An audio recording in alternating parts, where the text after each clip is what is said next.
کہا در حقیقت میں جہاز بنا رہا ہوں۔ کیا بنا رہا ہوں؟ جہاز بنا رہا ہوں۔ تو کہا باقیوں کی طرح تم بھی بول سکتے تھے کہ میں بھی فلاں پرزہ فٹ کر رہا ہوں، اس پر ذمہ داری دی گئی ہے، میں وہ کام کر رہا ہوں۔ کہا میں کیوں بولوں؟ کام بھلے چھوٹا ہے، کام بھلے مختصر سا کر رہا ہوں، ارے میری سوچ تو دیکھو، میں اگر اس کو نہ ٹھوکوں تو آپ بتائیں کہ جہاز بن سکتا ہے؟ کہا جہاز نہیں بن سکتا۔ کہا اس لیے تو کہا کہ جہاز بنا رہا ہوں۔ دیکھیں ہم بھی یہاں تھوڑے ہیں، حضور کی محفل کر رہے ہیں، حضور کی محفل کو کوئی فرق نہیں پڑتا کہ بندے زیادہ ہوں بندے کم ہوں، یہ تو محبت کا تعلق ہے، جتنی محبت بڑھتی چلی جاتی ہے حضور کا ذکر بھی اتنا بلند ہوتا چلا جاتا ہے، اور یہ ذکر آج بھی ہو رہا ہے، کل بھی ہوگا، انشاءاللہ محشر میں بھی جنت میں بھی جائیں گے تو انشاءاللہ حضور کے ملاد کے ساتھ کے جنت میں چلے جائیں گے۔ تو اپنا مقصد ایم آف لائف ہمیں بڑے رکھنے کی ضرورت ہے۔ اب اختتام کروں گا ایک مختصر سی بات بتا کر۔ آپ نے وہ واقعہ سنا ہوگا کہ آگے نبی صلی اللہ علیہ وسلم نے انگلی اٹھائی اور چاند دو ٹکڑے ہو گیا۔ کس نے سنا ہے؟ سنا ہے نا؟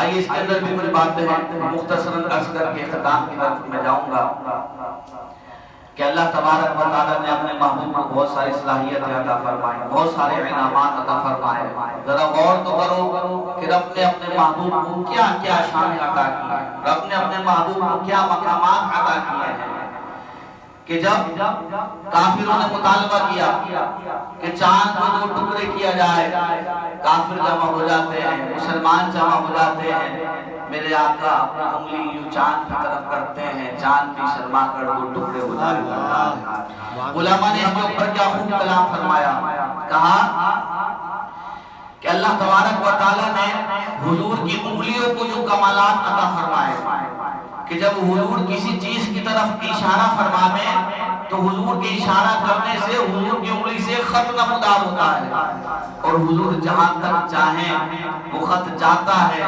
اور حضور جس چیز کو چاہیں وہ خط جا کر اسے دو ٹکڑے کر دیا کرتا ہے۔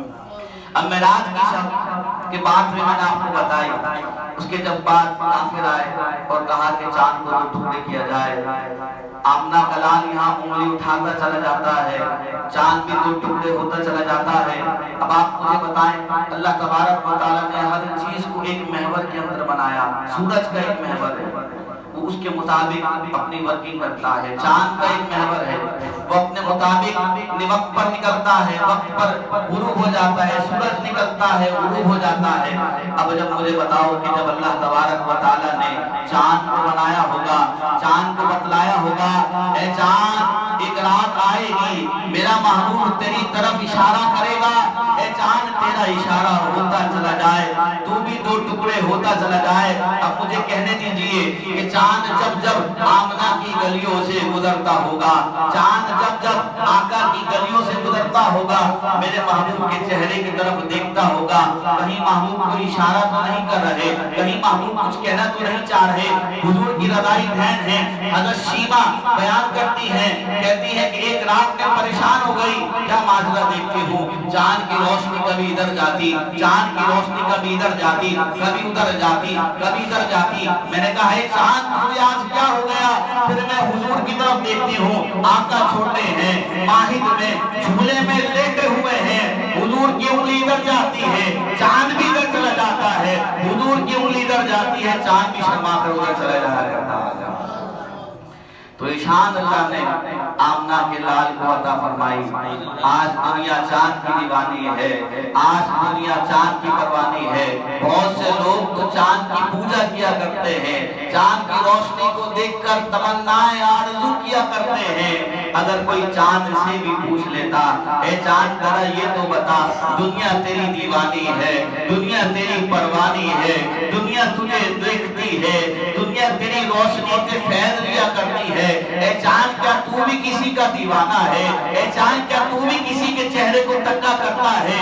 تو چاند بھی بول اٹھتا ہاں دنیا تو مجھے دیکھتی ہے، اور میں رب کی عطا سے رب کے کرم سے دیدار کرتا ہوں تو چہرہ مصطفیٰ کا دیدار کرتا رہتا ہوں۔